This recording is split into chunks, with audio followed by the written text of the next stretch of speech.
This is an audiobook for Stephen King's The Dark Tower series, starting with Book 1, The Gunslinger. This is the final chapter, Chapter 5, The Gunslinger and the Dark Man. The man in black led him to an ancient killing ground to make palaver.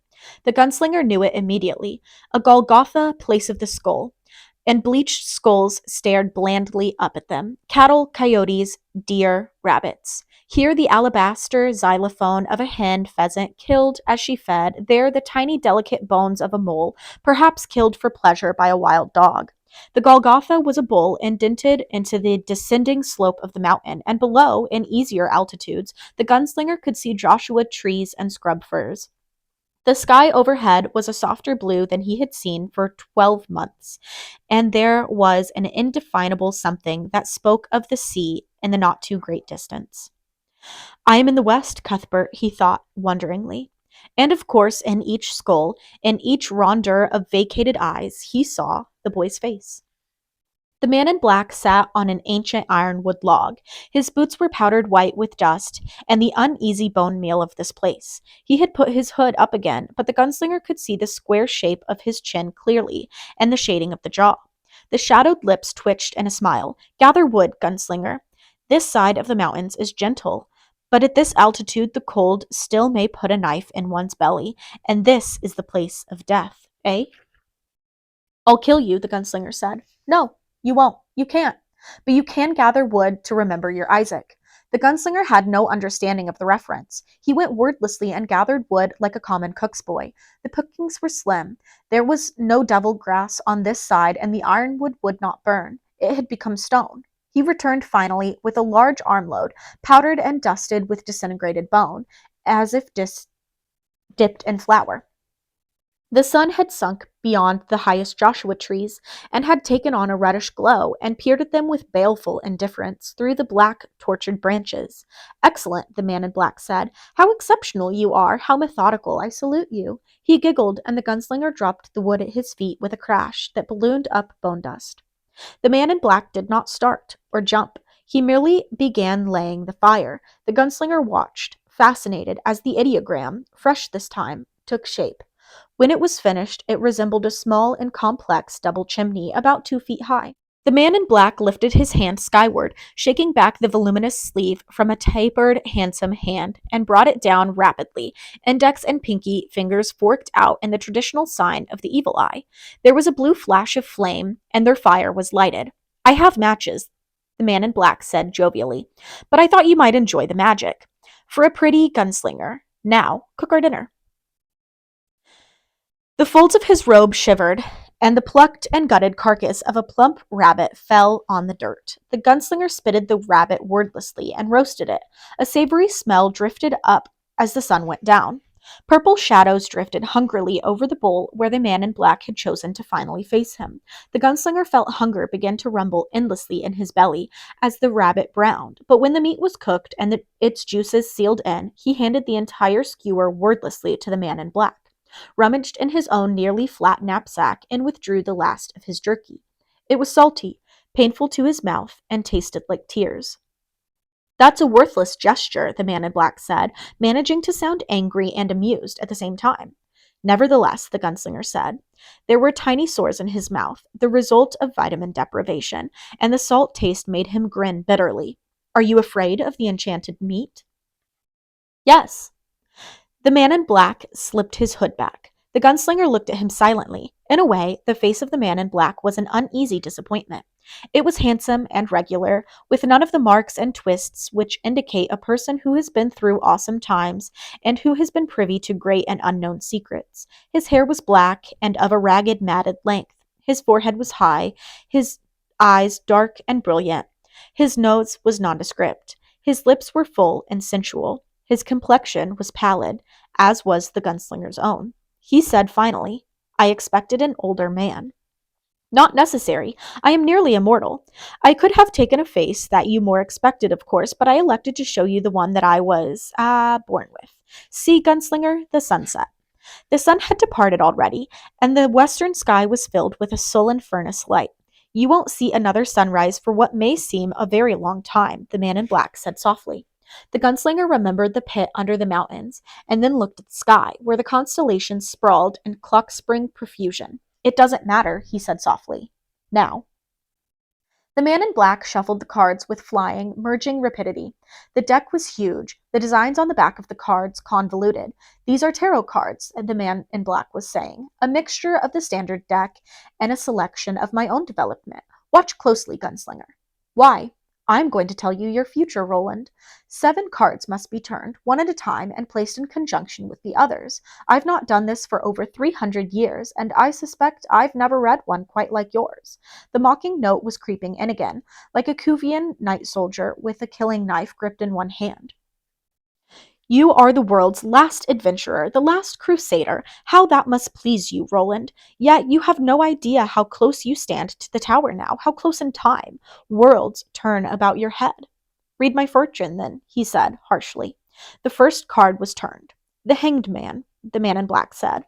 The darkness had given him back his hood. Yet here, in conjunction with nothing else, it signifies strength and not death. You, Gunslinger, are the Hanged Man, plodding ever onward toward your goal over all the pits of Hades. You have already dropped one co-traveler into the pit, have you not? He turned the second card, the Sailor. Note the clear brow, the hairless cheeks, the wounded eyes. He drowns, Gunslinger, and no one throws out the line. The boy, Jake.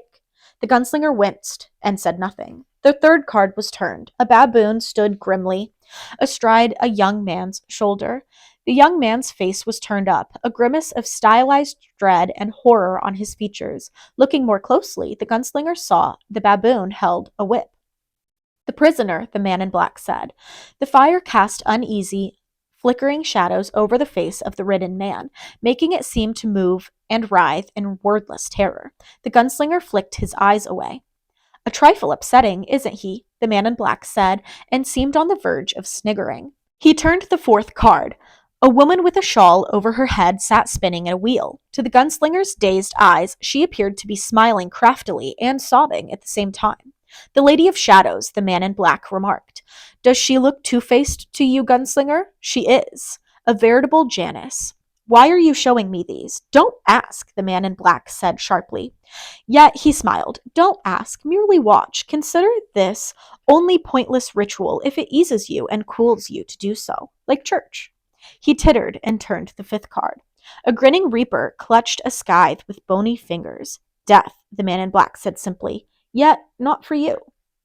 The sixth card. The gunslinger looked at it and felt a strange crawling anticipation in his guts. The feeling was mixed with horror and joy, and the whole of the emotion was unnameable. It made him feel like throwing up and dancing at the same time. The tower, the man in black said softly. The gunslinger's card occupied the center of the pattern. Each of the following 4 stood at one corner, like satellites circling a star. Where does that one go? The gunslinger asked. The man in black placed the tower over the hanged man, covering it completely. What does that mean? The gunslinger asked. The man in black did not answer. What does that mean? He asked raggedly. The man in black did not answer. God damn you. No answer. Then what's the 7th card?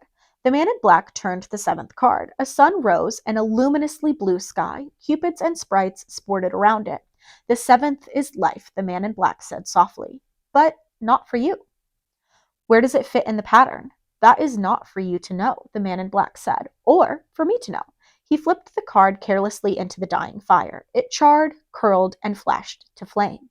The gunslinger felt his heart quail and turn icy in his chest. Sleep now, the man in black said carelessly. Perchance to dream and that sort of thing. I'm going to choke you dead, the gunslinger said. His legs coiled with savage, splendid suddenness, and he flew across the fire at the other. The man in black, smiling, swelled in his vision and then retreated down a long and echoing corridor filled with obsidian pylons. The world filled with the sound of sardonic laughter. He was falling, dying, sleeping. He dreamed. The universe was void. Nothing moved. Nothing was. The gunslinger drifted, bemused. Let us have light, the voice of the man in black said nonchalantly, and there was light. The gunslinger thought in a detached way that the light was good. Now, darkness overhead with stars in it. Water down below. It happened. He drifted over endless seas. Above, the stars twinkled endlessly. Land, the man in black invited. There was. It heaved itself out of the water in endless, galvanic convulsions.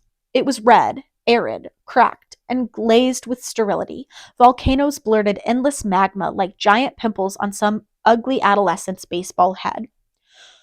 Okay, the man in black was saying, that's a start. Let's have some plants, trees, grass, and fields. There was.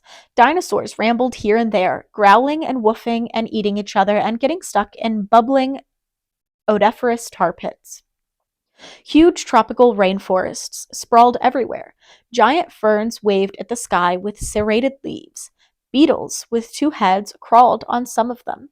All this the gunslinger saw, and yet he felt big. Now, man. The man in black said softly, but the gunslinger was falling up.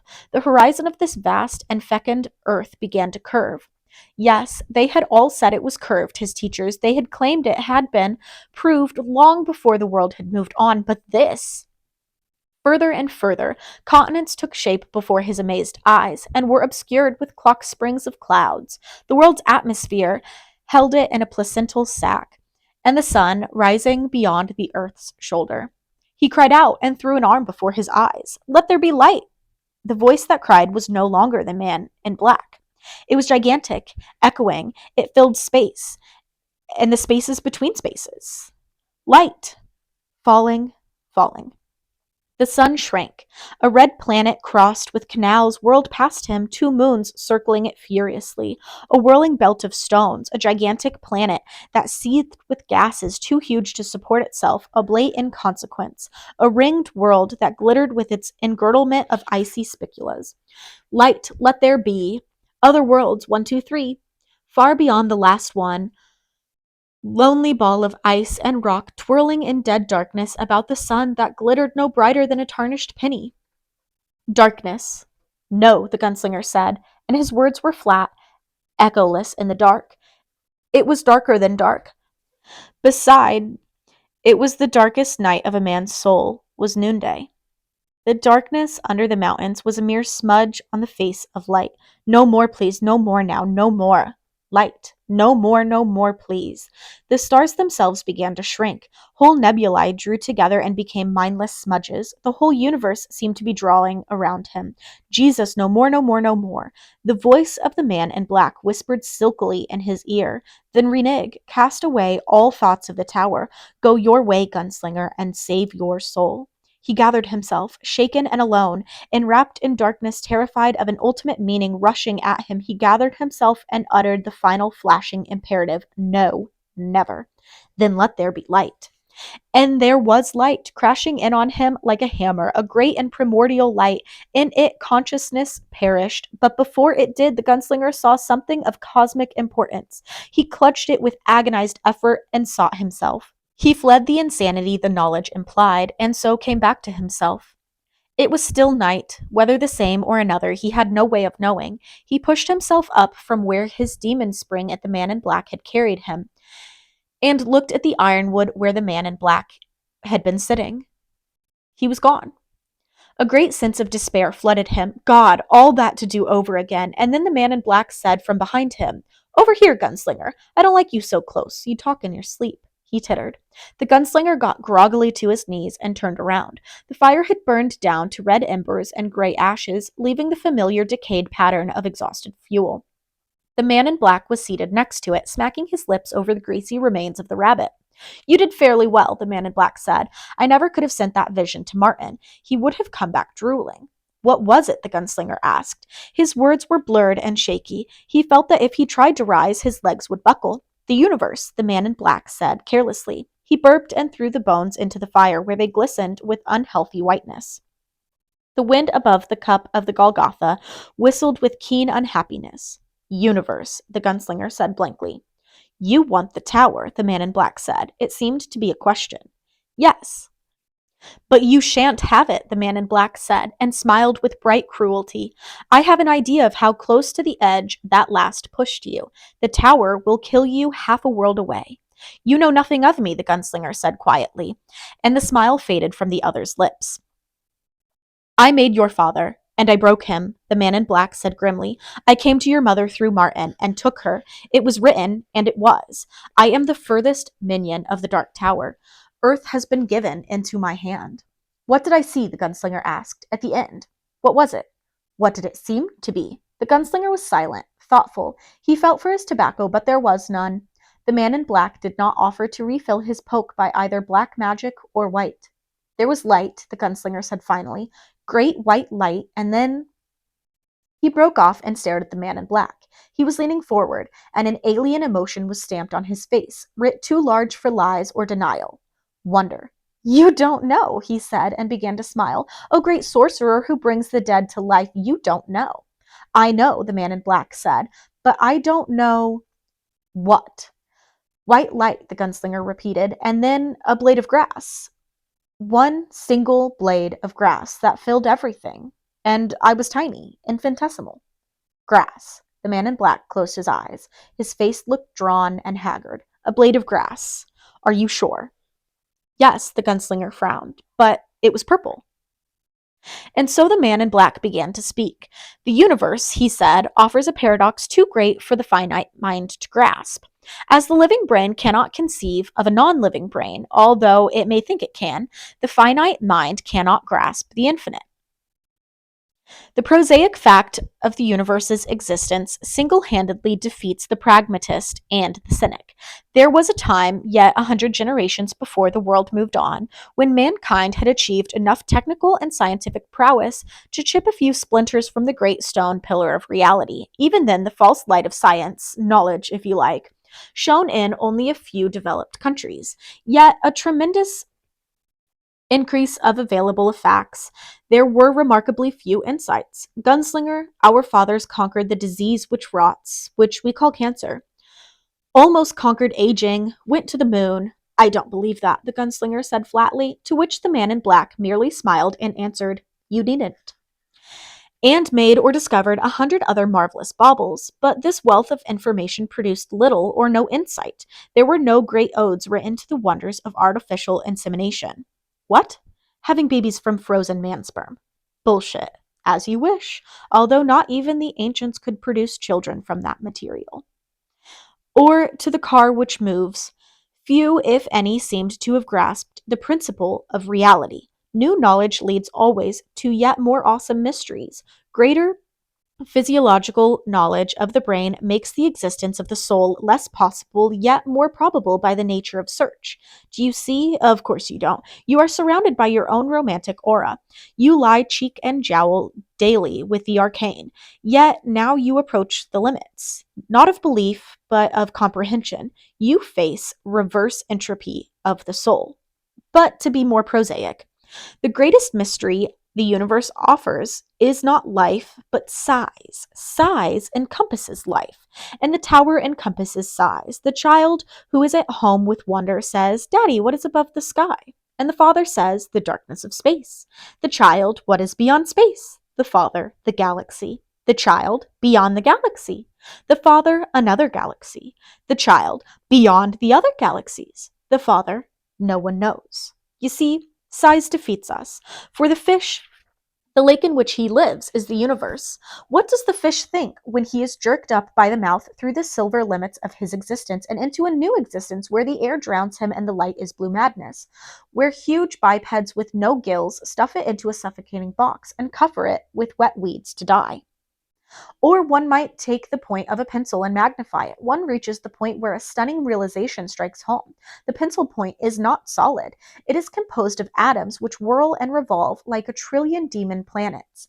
What seems solid to us is actually only a loose net held together by gravitation. Shrunk to the correct size, the distances between these atoms might become leagues, gulfs, eons. The atoms themselves are composed of nuclei and revolving protons and electrons. One may step down further to subatomic particles. And then to what? Tachyons? Nothing? Of course not. Everything in the universe denies nothing. To suggest conclusions to things is one impossibility. If you fell outward to the limits of the universe, would you find a board fence and signs reading dead end? No. You might find something hard and rounded, as the chick must see the egg from the inside, and if you should peck through that shell, what great and torrential light might shine through your hole at the end of space? Might you look through and discover our universe is but part of one atom on a blade of grass? Might you be forced to think that by burning a twig you incinerate an eternity of eternities, that existence rises not to one infinite, but to an infinity of them? Perhaps you saw what place our universe plays in the scheme of things as an atom in a blade of grass. Could it be that everything we can perceive, from the infinitesimal virus to the distant Horsehead Nebula, is contained in one blade of grass? A blade that may have existed for only a day or two in an alien time flow. What if that blade should be cut off by a scythe? When it began to die, would the rot seep into our universe and our own lives, turning everything yellow and brown and desiccated? Perhaps it's already begun to happen. We say the world has moved on. Maybe we really mean that it has begun to dry up.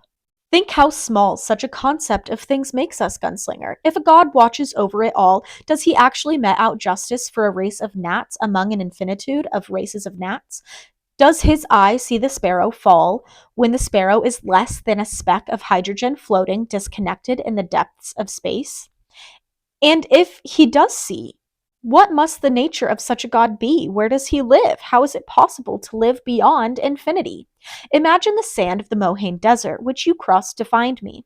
And imagine a trillion universes, not worlds, but universes, encapsulated in each grain of that desert, and within each universe, an infinity of others. We tower over these universes from our pitiful grass vantage point. With one swing of your boot, you may knock a billion worlds flying off into darkness in a chain never to be completed. Sighs, Gunslinger. Sighs. Yet suppose further. Suppose that all worlds, all universes, met in a single nexus, a single pylon, a tower, a stairway perhaps, to the Godhead itself. Would you dare, Gunslinger? Could it be that somewhere above all the endless reality, there exists a room? You dare not. You dare not. Someone has dared, the Gunslinger said. Who would that be? God, the Gunslinger said softly. His eyes gleamed. God had stared, or is this room empty, seer? I don't know. Fear passed over the man in black's bland face, as soft and dark as a buzzard's wing. And furthermore, I don't ask. It might be unwise. Afraid of being struck dead? The Gunslinger asked sardonically. Perhaps afraid of an accounting, the man in black replied, and there was silence for a while. The night was very long. The Milky Way sprawled above them in great splendor, yet terrifying in its emptiness. The Gunslinger wondered what he would feel if that inky sky should split open and let in a torrent of light. The fire, he said. I'm cold. The Gunslinger drowsed and awoke to see the man in black regarding him avidly, unhealthily. What are you staring at? You, of course. Well, don't. He poked up the fire, ruining the precision of the ideogram. I don't like it. He looked to the east to see if there was the beginning of light, but this night went on and on. You seek the light so soon? I was made for light. Ah, so you were, and so impolite of me to forget that fact. Yet we have much to discuss yet, you and I, for so it has been told to me by my master. Who? The man in black smiled. Shall we tell the truth then, you and I? No more lies, no more glamour. Glamour? What does that mean? But the man in black persisted. Shall there be truth between us as two men, not as friends, but as enemies and equals? There is an offer you will get rarely, Roland. Only enemies speak the truth. Friends and lovers lie endlessly, caught in a web of duty. Then we'll speak the truth. He had never spoken less on this night. Start by telling me what glamour is. Glamour is enchantment, Gunslinger. My master's enchantment has prolonged this night and will prolong it still, until our business is done. How long will that be? Long. I can tell you no better. I do not know myself. The man in black stood over the fire, and the glowing embers made patterns on his face. Ask. I will tell you what I know. You have caught me, it is fair. I did not think you would, yet your quest has only begun. Ask. It will lead us to business soon enough. Who is your master? I have never seen him, but you must. In order to reach the tower, you must reach this one first. The ageless stranger. The man in black smiled spitelessly. You must slay him, Gunslinger, yet I think it is not what you wished to ask. If you've never seen him, how do you know him? He came to me once in a dream. As a stripling, he came to me when I lived in a far land, 1,000 years ago, or 5, or 10. He came to me in days before the old ones had yet to cross the sea, in a land called England. A sheaf of centuries ago, he imbued me with my duty, although there were errands in between my youth and my apotheosis. You are that, Gunslinger, he tittered. You see, someone has taken you seriously. This stranger has no name? Oh, he is named. And what is his name? Merlin, the man in black said softly, and somewhere in the easterly darkness, where the mountains lay rocks slide, punctuated his words, and a puma screamed like a woman. The gunslinger shivered, and the man in black flinched. Yet I do not think that is what you wish to ask either. It is not your nature to think so far ahead. The gunslinger knew the question. It had gnawed him all this night, and he thought for years before. It trembled on his lips, but he didn't ask it. Not yet. This stranger, this Merlin, is a minion of the tower, like yourself, much greater than I. It has been given to him to live backwards in time. He darkles, he tinks, he is in all times, yet there is one greater than he. Who? The beast, the man in black whispered fearfully, the keeper of the tower, the originator of all glamour. What is it? What does this beast? Ask me no more, the man in black cried. His voice aspired to sternness and crumbled to beseechment. I know not. I do not wish to know. To speak of the beast is to speak of the ruination of one's own soul. Before it, Merlin is as I am to him. And beyond the beast is the tower and whatever the tower contains. Yes, whispered the man in black. But none of these things are what you wish to ask. True. All right, the gunslinger said, and then asked the world's oldest question. Do I know you? Have I seen you somewhere before? Yes. Where? The gunslinger leaned forward urgently. This was a question of his destiny. The man in black clapped his hands to his mouth and giggled through them like a small child. I think you know. Where? He was on his feet. His hands had dropped to the worn butts of his guns. Not with those, gunslinger. Those do not open doors. They only close them forever. Where? The gunslinger reiterated. Must I give him a hint? The man in black asked the darkness. I believe I must. He looked at the gunslinger with eyes that burned. There was a man who gave you advice, he said. Your teacher. Yes, Court, the gunslinger interrupted impatiently. The advice was to wait. It was bad advice, for even then Martin's plans against your father had proceeded, and when your father returned, he was killed, the gunslinger said, emptily. And when you turned and looked, Martin was gone west. Yet there was a man in Martin's entourage, a man who affected the dress of a monk and the shaven head of a penitent. Walter, the gunslinger whispered, you're not Martin at all. You're Walter. The man in black tittered. At your service. I ought to kill you now. That would be hardly fair. After all, it was I who delivered Martin into your hands 3 years later, when, then you've controlled me. In some ways, yes, but no more, gunslinger. Now comes the time of sharing. Then, in the morning, I will cast the runes. Dreams will come to you, and then your real quest must begin. Walter, the gunslinger repeated, stunned. Sit, the man in black invited. I tell you my story. Yours, I think, will be much longer. I don't talk of myself, the gunslinger muttered. Yet tonight you must, so that we may understand. Understand what? My purpose? You know that. To find the tower is my purpose. I'm sworn. Not your purpose, gunslinger. Your mind. Your slow, plodding, tenacious mind. There has never been one quite like it in all the history of the world, perhaps in the history of creation. This is the time of speaking. This is the time of histories. Then speak. The man in black shook the voluminous arm of his robe. A foil-wrapped package fell out and caught the dying embers in many reflective folds. Tobacco, gunslinger. Would you smoke? He had been able to resist the rabbit, but he could not resist this. He opened the foil with eager fingers. There was fine, crumbled tobacco inside and green leaves to wrap it in, amazingly moist. He had not seen such tobacco for 10 years. He rolled 2 cigarettes and bit the ends of each to release flavor. He offered one to the man in black, who took it. Each of them took a burning twig from the fire. The gunslinger lit his cigarette and drew the aromatic smoke deep into his lungs, closing his eyes to concentrate the senses. He blew out with long, slow satisfaction. Is it good? The man in black inquired. Yes, very good. Enjoy it. It may be the last smoke for you in a very long time. The gunslinger took this impassively. Very well, the man in black said. To begin then, you must understand that the tower has always been, and there have always been boys who know of it and lust for it, more than power or riches or women. There was talk then, a night's worth of talk, and God alone knew how much more.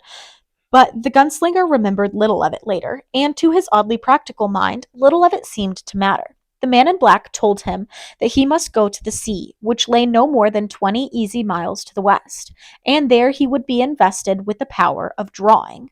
But that's not exactly right either, the man in black said, pitching his cigarette into the remains of the campfire. No one wants to invest you with a power of any kind, gunslinger. It is simply in you, and I am compelled to tell you because it is the law. The natural law of things. Water must run downhill, and you must be told. You will draw 3, I understand, but I don't really care and I don't really want to know. The 3, the gunslinger murmured, thinking of the oracle. And then the fun begins, but by then I'll be long gone. Goodbye, gunslinger, my part is done now. The chain is still in your hands. Beware it doesn't wrap itself around your neck. Compelled by something outside him, Roland said, You have one more thing to say, don't you? Yes, the man in black said, and he smiled at the gunslinger with the depthless eyes and stretched one of his hands out toward him. Let there be light. And there was light. Roland awoke by the ruins of the campfire to find himself 10 years older. The black hair had thinned at the temples and gone gray of cobwebs at the end of autumn. The lines in his face were deeper, his skin rougher. The remains of the wood he had carried had turned to ironwood, and the man in black was a laughing skeleton in a rotting black robe. More bones in this place of bones, one more skull and a Golgotha. The gunslinger stood up and looked around. He looked at the light and saw that the light was good. With a sudden, quick gesture, he reached towards the remains of his companion on the night before, a night that had somehow lasted 10 years. He broke off Walter's jawbone and jammed it carelessly into the left hip pocket of his jeans, a fitting enough replacement for the one lost under the mountains. The tower. Somewhere ahead it waited for him, the nexus of time, the nexus of size. He began west again, his back set against the sunrise, heading toward the ocean, realizing that a great passage of his life had come and gone. I loved you, Jake, he said aloud. The stiffness wore out of his body, and he began to walk more rapidly. By that evening he had come to the end of the land. He sat on a beach which stretched left and right forever, deserted. The waves beat endlessly against the shore, pounding and pounding. The setting sun painted the water in a wide strip of fool's gold. There the gunslinger sat, his face turned up into the fading light. He dreamed his dreams and watched as stars came out. His purpose did not flag, nor did his heart falter. His hair, finer now and gray, blew around his head, and the sandalwood inlaid guns of his father lay smooth and deadly against his hips. And he was lonely, but did not find loneliness in any way a bad or ignoble thing. The dark came down on the world, and the world moved on. The gunslinger waited for the time of the drawing and dreamed his long dreams of the dark tower, to which he would some day at dusk approach, winding his horn to do some unimaginable final battle. That is the end of Book 1. Join me next time to begin Book 2, The Drawing of the Three.